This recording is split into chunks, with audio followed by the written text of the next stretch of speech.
Ya, pemirsa, untuk mengetahui perkembangan perdagangan komoditas hingga sore hari ini, kita telah terhubung dengan Gini, analis Mega Menara Emas Berjangka. Ya, terima kasih Bu Gini telah bergabung bersama kami. Begini, seperti apa sih sebenarnya transaksi emas dan online hingga sore hari ini?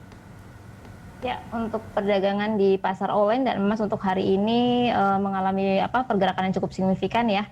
Memang tapi untuk harga emas untuk hari ini mengalami pelemahan yang cukup signifikan. Tadi sempat sentuh level 1815 di sesi Asia ini karena cenderung tertekan dari penguatan dolar yang sentuh level 91,30, ini tertinggi di sesi 2 bulan terakhir ya.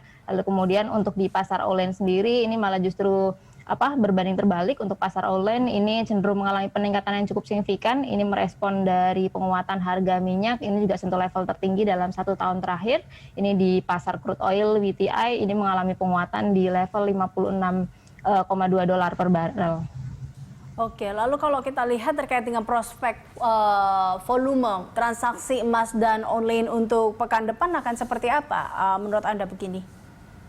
Ya, kalau untuk pekan depan ini terlihat untuk volume perdagangan di pasar emas dan online mungkin akan cenderung lebih flat ya dibandingkan dari minggu ini. Karena kita tahu untuk minggu depan kita juga akan terfokus untuk beberapa pasar saham ini akan ditutup karena perayaan Tahun Baru Imlek. Jadi ini untuk efektif perdagangan akan cenderung minim, mungkin hanya di sesi hari Senin sampai dengan hari Kamis saja. Jadi untuk perdagangan di sesi pekan depan juga karena hari minggu ini akan ada non-farm payroll. Ini untuk pekan depan juga cenderung minim data, jadi kemungkinan besar untuk volume perdagangan juga akan cenderung sempit di sesi pekan depan, khususnya untuk pasar komoditas emas dan online.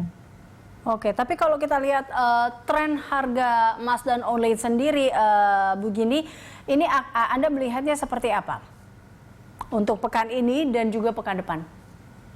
Untuk secara tren untuk di pasar online ini masih potensi mengalami penguatan ya. Ini karena juga kita mendapat dukungan dari penguatan harga minyak secara global. Ini yang pasca OPEC ini menyetujui untuk program pemotongan produksi untuk Februari dan Maret mendatang. Tapi untuk berbeda di pasar komoditas emas ya, untuk pasar komoditas emas ini masih cenderung rentan untuk terkoreksi turun.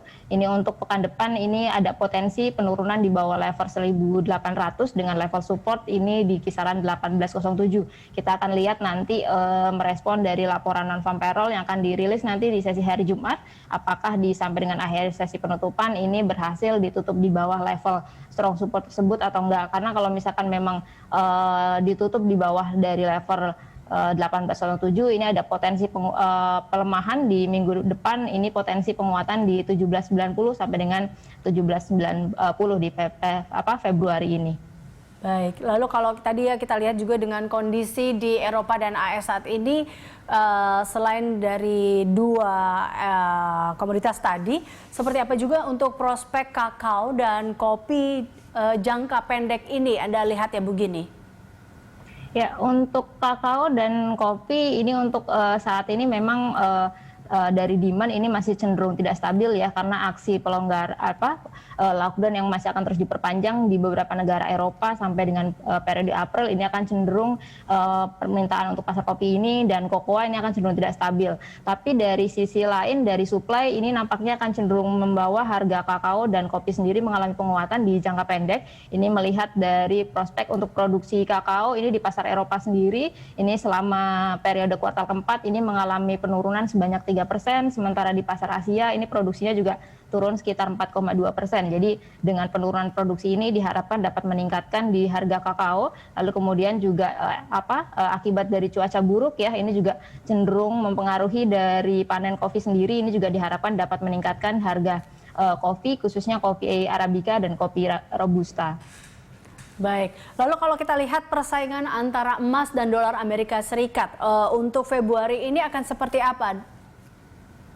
Ya, untuk kedua produk tersebut dari dolar maupun emas ini sama-sama menjadi salah satu aset safe haven ya. Ini untuk di tengah pandemi ini cenderung diuntungkan.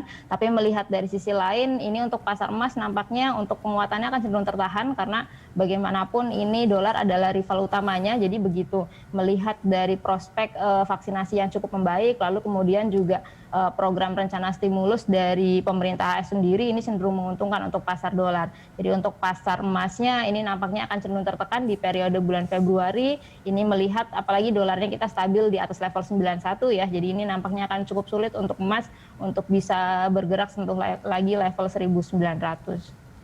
Oke, baik. Dan rekomendasi Anda tentunya investasi untuk bulan Februari ini, sentimen apa yang juga pastinya harus diantisipasi para pelaku pasar begini? Ya, untuk minggu ini kita akan fokus utama di laporan tenaga kerja Amerika ya. Nanti di laporan non-farm payroll akan dirilis di sesi hari Jumat, ini jam 8:30 malam. Ini akan menjadi fokus utama pasar di bulan ini. Sementara untuk pekan depan ini akan cenderung minim data. Fokus utama hanya di laporan inflasi untuk pasar US itu di hari Rabu. Lalu kemudian juga karena ada libur Imlek, jadi ini untuk efektif perdagangan di pasar komoditas ini untuk sentimen global nampaknya akan cenderung minim ya. Jadi ini mendorong untuk volatilitas dan volume di pergerakan pasar sendiri akan cenderung minim di pekan depan. Baik, terima kasih informasi dan analisisnya. Pemirsa, gini analis Mega Menara Emas berjangka.